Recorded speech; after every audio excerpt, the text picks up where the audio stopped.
Bonjour et bienvenue dans Itinéraire Santé, diffusé sur lefigaro.fr. Aujourd'hui, sur notre plateau, j'accueille l'association Adozen et Sophia Iliosfi. Bonjour, vous êtes la déléguée générale d'Adozen. Alors, c'est une association fondée en 1962. Votre sujet, c'est le bien-être des jeunes. On parle de santé, de citoyenneté, de solidarité. Et vous parlez de prévention réflexive. Alors, de quoi parle-t-on ? Alors, effectivement, on est une association de loi 1901 et on est agréé par le ministère de l'Éducation nationale, ce qui fait qu'on est principalement dans les établissements scolaires. Et la prévention réflexive, c'est une démarche pédagogique qu'on a créée et développée il y a bientôt 5 ans et qui va viser à mettre en activité la citoyenneté des élèves, des jeunes de manière générale. Et l'idée, c'est que de se dire que plutôt de leur imposer les bons comportements à avoir, leur enseigner les bons comportements à avoir pour être en bonne santé ou autre, c'est de leur donner vraiment l'occasion de réfléchir pour eux-mêmes, par eux-mêmes, sur pourquoi est-ce que ces sujets sont importants pour eux, pourquoi ils les concernent, comment ils les concernent. Et cette démarche, elle est basée sur 2 fondamentaux. Le premier, c'est celui de garantir vraiment un cadre socio-affectif qui soit bienveillant, avec de l'écoute, de l'empathie. Ça permet de libérer la parole. Le deuxième fondamental, c'est de devoir vraiment veiller à une rigueur intellectuelle. Parce que ce qu'on fait réellement avec cette démarche, c'est de travailler sur les habiletés de pensée. C'est la capacité à définir, à argumenter, à déceler des sophismes. Et ça permet de libérer la pensée. Et avec ces 2 fondamentaux, on arrive au développement des compétences psychosociales. Et c'est d'autant plus impactant pour des élèves d'avoir des sujets qui les intéressent réellement. Et à quel besoin répond cette nouvelle pédagogie ? Alors, ça a répondu à 3 besoins qu'on a vus, entendus sur le terrain et aussi avec les institutions. Le premier, c'est vraiment celui de permettre que l'atelier se fasse autour des centres d'intérêt réels des élèves. C'est-à-dire qu'on voit souvent que les ateliers de prévention, les sujets de prévention sont calqués sur les préoccupations des adultes. Or, parfois, ce ne sont pas ceux des élèves et c'est compliqué d'aller leur parler de choses qui ne font pas sens pour eux réellement. Donc vraiment, c'est d'aller autour de leur chemin de réflexion à eux et de les suivre. Le deuxième besoin qui est un peu essentiel et qui est à la base aussi de cette démarche de prévention qui est basée sur la philosophie, c'est d'éveiller la curiosité, le questionnement réellement. Et ce que ça fait, c'est que c'est un changement de paradigme par rapport à la transmission du savoir. Donc le savoir, il va plus être transmis de manière verticale. On va les mettre dans une situation de recherche. Et quand je dis recherche, c'est pas la recherche de la bonne réponse, du bon comportement. Ça va être la recherche de sens. Pourquoi est-ce que quand on vous dit de faire ça, ça fait sens pour vous? Comment ça vous concerne? Pourquoi est-ce que c'est en lien avec vos expériences? Et ça, c'était vraiment le deuxième besoin. Le troisième, le dernier, c'était vraiment le besoin de pouvoir répondre à cet idéal émancipateur de l'école républicaine aussi, et de pas leur donner l'illusion du débat seulement, mais de vraiment chercher avec eux des réponses qui vont avoir du sens, encore une fois. Donc on est beaucoup dans la recherche de sens. Donc on a cherché ça et de ne pas être moralisateur. Ça, c'était hyper important dans la prévention. De manière générale, on le dit beaucoup, il ne faut pas moraliser, il ne faut pas moraliser.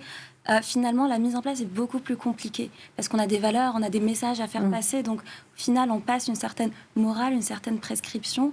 Et là, avec le développement de la rigueur intellectuelle, des habiletés de pensée, ça crée des remparts, ça crée une vigilance intellectuelle par rapport au monde qui les entoure.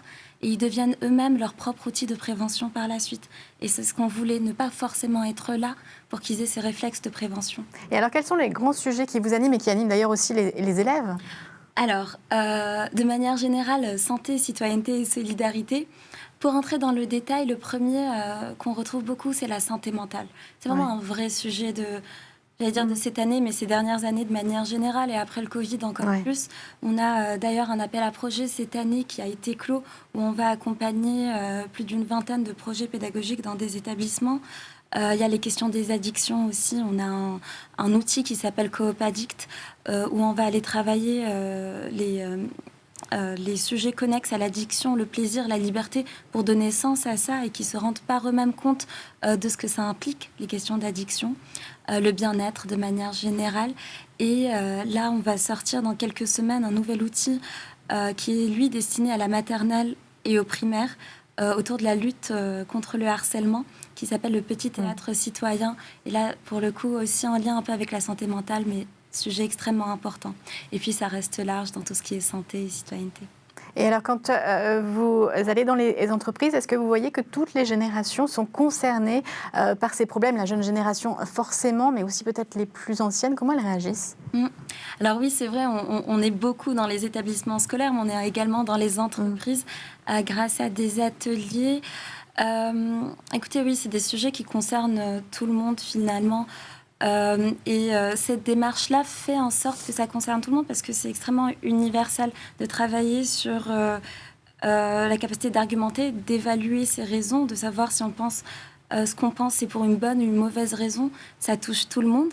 Et puis on crée vraiment une sorte de cohésion dans le groupe, dans les entreprises, c'est extrêmement important. Et puis surtout, ce qu'on fait, c'est qu'on prend le salarié, on va dire, l'employeur, dans sa globalité, en tant qu'être humain et pas en tant que salarié de cette entreprise-là. Et donc on peut, selon leurs besoins, parler de parentalité, parler de bien-être, parler de droit à la déconnexion. Et ensemble, on trouve des solutions, ensemble, on trouve des réflexions pour aller plus loin. Donc oui, c'est quelque chose qu'on trouve en intergénérationnel. On fait des ateliers parents-élèves aussi dans les entreprises pour créer vraiment ce lien aussi. Et comment ça se passe justement dans vos ateliers? Alors, ce qu'on fait, c'est vraiment de créer des espaces citoyens. Alors, une des choses la plus importantes, en tout cas, c'est la disposition. Les participants sont en cercle. Il y a des règles, des techniques pour ne pas tomber dans le débat. On ne va pas aller chercher à convaincre l'autre, mais pas non plus dans la discussion. C'est pas une juxtaposition d'opinions. Chacun dit ce qu'il pense et on est content. C'est un dialogue, ça nécessite cette rigueur intellectuelle. Il y a toutes ces règles. Et on leur offre un support de réflexion issu de nos outils ou bien issu de nos travaux en interne. Et à ce moment-là, on travaille avec eux ces habiletés de pensée, ces compétences psychosociales. Et ça a une vraie forte puissance transformative parce que on sent une cohésion plus grande, un respect plus grand en sortant. Et ça les suit au-delà même de l'atelier en soi. Donc on en est vraiment contente. Et quelle est la différence entre les ateliers et puis les formations aussi que vous délivrez?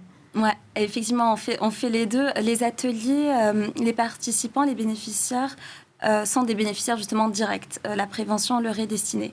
Les formations, on donne les outils, les techniques pour mettre en place cette démarche pédagogique. Et alors, à ce moment, nos cibles, par exemple, ça va être les établissements scolaires, ça va être le corps médico-social, les étudiants dans le médico-social, ça va être également tous les acteurs jeunesse. C'est vraiment de la formation pour en fait impacter encore plus, toujours plus avec cette démarche, même si le relais n'est pas uniquement nous. Alors vous êtes une association, vous avez besoin de dons pour survivre et c'est bientôt le début de la campagne annuelle. Est-ce que vous pouvez nous en dire un peu plus? Oui, moi, les dons sont essentiels, cruciaux pour une association pour survivre. Et on s'en rend compte en fait quand on va dans les classes, quand on entend ce que disent les élèves, que c'est extrêmement important. D'ailleurs, cette campagne qu'on lance va s'appeler « En changeant des avis, on change aussi des vies ». Parce qu'on entend dans les classes une banalisation de la violence, une mise à mal de la santé mentale, le fait de croire un peu tout ce qui se passe dans les réseaux sociaux sans capacité de discernement, de distinction. Et on se dit, mais c'est extrêmement important. Et donc, on compte sur la générosité publique, on compte sur la générosité des entreprises, des partenaires aussi d'entreprises qui nous soutiennent pour créer collectivement cet avenir de société saine, citoyenne et solidaire qu'on veut tous pour la France.